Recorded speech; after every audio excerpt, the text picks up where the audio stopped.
وڵێ سبەی لە لەندەن بۆنەیەکی گرنگە مێژوویە و دیاریشە شاندێکی حکومەتی هەرێمی کوردستان یاخود باڵین شاندێکی هەرێمی کوردستان با سەرۆکایەتی نەچیروان بارزانی سەرۆکی هەرێمی کوردستان بەشداری و مەراسیماکەن بۆی بزانین تا چەند گرنگە بەشداریکردن لەو مەراسیمە بۆ پێی کە بەشێکی زۆر لە سەرکردە و بەرپرسانی باڵای دنیاش لەوێن لە ستۆدیۆ میوانداری بەڕێز دڵشاد شەهاب ڕاوێژکاری باڵای سەرۆکی هەرێمی کوردستانمان کردووە. بەڕێز دڵشاد شەهاب بەخێر بێت. سپاس دەکەم. سپاس بە ئامادەبوونت. ئامادەبوونی سەرۆکی هەرێمی کوردستان تا چەند گرنگە لە بۆنێکی ئاوهادا کە زۆربەی سەرکردە و بەرپرسانی باڵای دنیا لەوێن دواتر دەچینە سەر پەیوەندی مێژوویەکانی هەرێمی کوردستان و بەریتانیا. خۆی ئەم بەشداریکردن لەسەر داوەتی فەرمی حکوومەتی شۆنشینی بەریتانیایە کەەوە جەنابی سەرۆکی هەرێمی کوردستان وەکو یەکێک لەو کەسایەتیە سیاسی و وەکو نوێنەراتیکردنی گەلی کوردستان و هەرێمی کوردستان بەشداری لەو مەراسیمە دەکات. ئەم مەراسیمە چەند یاخود با بڵێن ئەم مەراسیمانەی کە ڕێک دەخرێن چەند چاڵاکیەک لە خۆی دەگرێت جیا لە پێشوازیکردن وەکو وەفدێکی فەرمی ئەمڕۆ لەسەر بانگێشتی تایبەتی شای تازە شا چارلز جەنابی سەرۆکی هەرێم پێشوازی دەکرێت و داوەتێک ڕێکخراوە بوو پێشوازیکردن لە میوانە فەرمیەکان و بە میوانداری مەلیکی تازە و جەنابی سەرۆکی هەرێمی کوردستان یەکێکە لەوانەی کەەوە لەسەر داوەتی فەرمی لەسەر ئاستی میوانە باڵا فەرمیەکان ئەمڕۆ میوانداری دەکرێت و بەیانیش بەشداری دەکەن یاخود چاڵکیەکی تر هەیە هەر ئەمڕۆ ڕەنگە بەڕێوە چوبێت یان بەڕێوە بچێت ئەویش ڕێزگرتنە لە جەنازەی شاژنی کۆچکردو کەەوە هەر یەک لەو سەرکردانە کاتێکی بوو دیاری دەکرێت کەەوە بۆ ڕێزگرتن لە جەنازەی شاژن سەردانی ئەو شوێنە دەگەن کە جەنازەی شاژنی لێیە و بەیانیش مەراسیمی ڕسمی لە کەنیسە بەڕێوە دەچێت بوو دوای ماڵاواییکردن و مەراسیمەکانی پرۆتۆکۆلی کە ڕێک خراون. طبیعی ئەمە خۆی لە خۆیدا حەدەسێکی جیهانی گەورەیە وەکو لە ڕووماڵی ئێوەدا دەرکەوت کە بەشێکی زۆری یاخود هەرە بەرپرسە باڵەکانی دنیا لەسەر ئاستی سیاسی و لەسەر ئاستی کەسایەتی ئامادە بوون تێدا و بانگهێشتکردنی سەرۆکی هەرێمی کوردستان لە کاتێکی وادا و ئەو تێڕوانینەی کەەوە بوو پێگەی هەرێمی کوردستان و بوو دیبلۆماسیەتی هەرێمی کوردستان و بۆ سەرکەوتنی پەیوەندیەکانی هەرێمی کوردستان لەگەڵ شانشینی بەریتانیادا ئەمە خۆی لە خۆیدا بە دیتنی من ڕێزگرتنە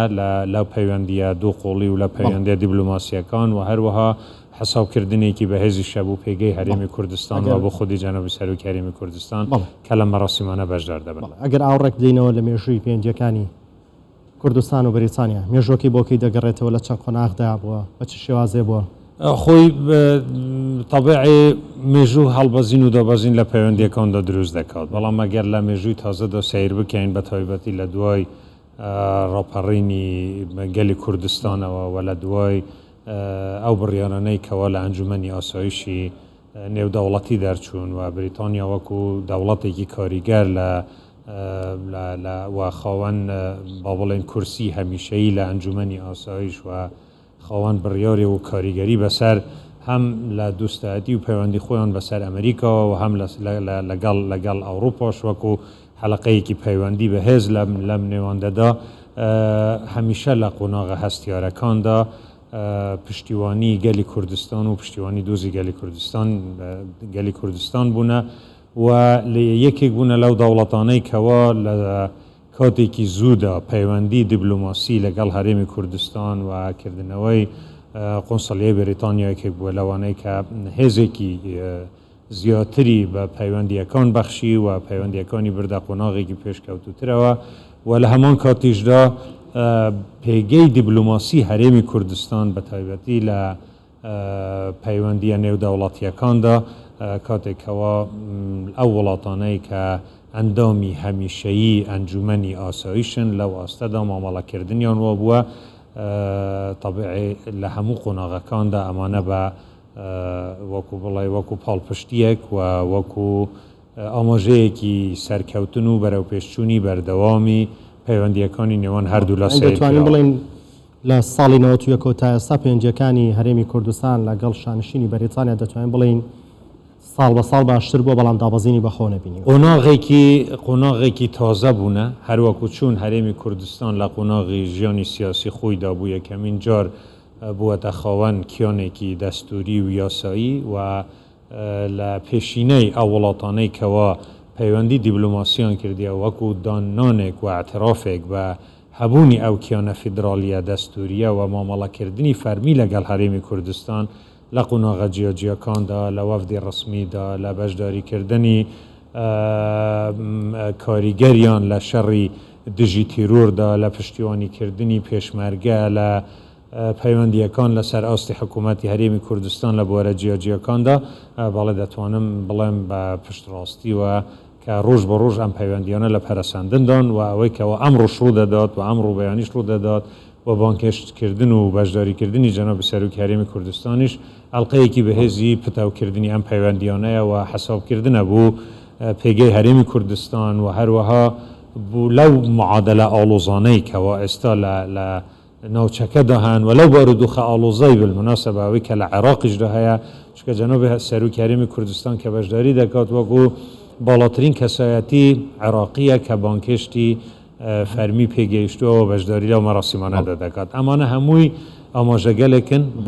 بۆ ڕێزگرتن لە پێگەی هەرێم بۆ گەلی کوردستان بۆ حکومڕانی هەرێمی کوردستان و هەروەها بۆ ئەو پێگە دەستوری و یاساییەی کەەوە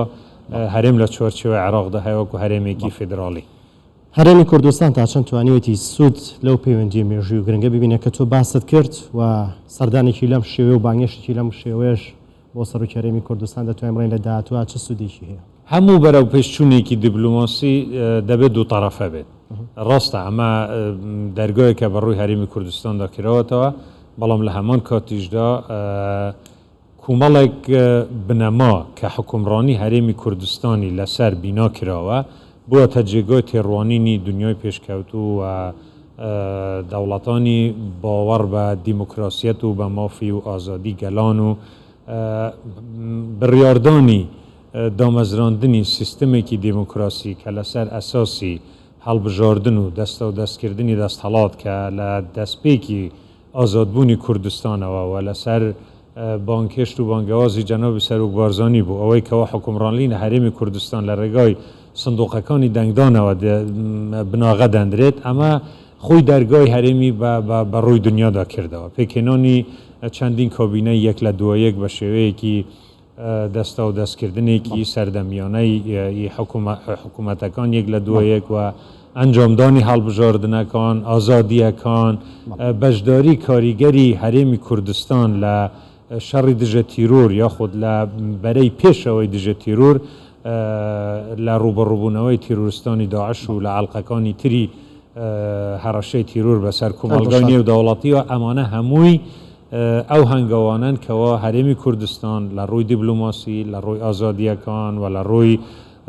فراهەمکردنی مافەکانی تاک و لە ڕووی پەیڕەوکردنی سیستەمێکی مەقبول لە کۆمەڵگای نێودەوڵەتیەوە وای کردووەکەەوە ئەم پەیوەندیانە ڕۆژ بە ڕۆژ بەرەو باشتر پێشتر پرسی دیکە و ئەگەر زۆر بە کورتی وەڵام بیتەوە سپاس دەکەم چکە پێم خۆش نەمیوانەکانم ڕابگرمیان ببڕم لە ناوەڕاستی قسەیە زۆر جار باس لەوە کراوە وڵاتانی زلهێزی دنیا و بەریتانیا و ئەمریکا ئەوانە بە چاوێکی زۆر ئاسایی سەیری هەرێمی کوردستان دەکەن بۆ شێوەیە نییە کە بەرپرسانی باڵای هەرێمی کوردستان باسیەکەن بەڵام ئەوەی لە ماوەی ڕابردووە بینیمانەوە پێشوازی لە سەرۆکی حکوومەتی هەرێمی کوردستان کرا لە سەردەمی سەرکۆزیرانی پێشووی بریتانیا و ئەم بانگێشتەی بنەماڵی شاهانەی بەریتانیا بۆ سەرۆکی هەرێمی کوردستان دەرخەری ئەوە نیە هەندێک جار لە قوارە دەستوری یاسایەکەی خۆی گەورەتر مامەڵە لەگەڵ هەرێمی کوردستان خۆی هەندێک واقع هەن بەڕای من پێویست ناکات ئینسان کومنتی لەسەر بدات یعنی ئەوەی کەەوە لەو پەیوەندیانە لە درێژەیە و پەیوەندیانەوە ئەو نمونانەی کە جەنابەت لەوە کوتایشدا هێنانەتەوە چ لە سەردانەکانی وەفدە ڕسمیەکانی مابڵەنی وڵاتە زلهێزەکان بۆ هەرێمی کوردستان چه وەکو نمونە کە بە شانشینی بریتانیا هێنراوەتەوە سەردانی دوایی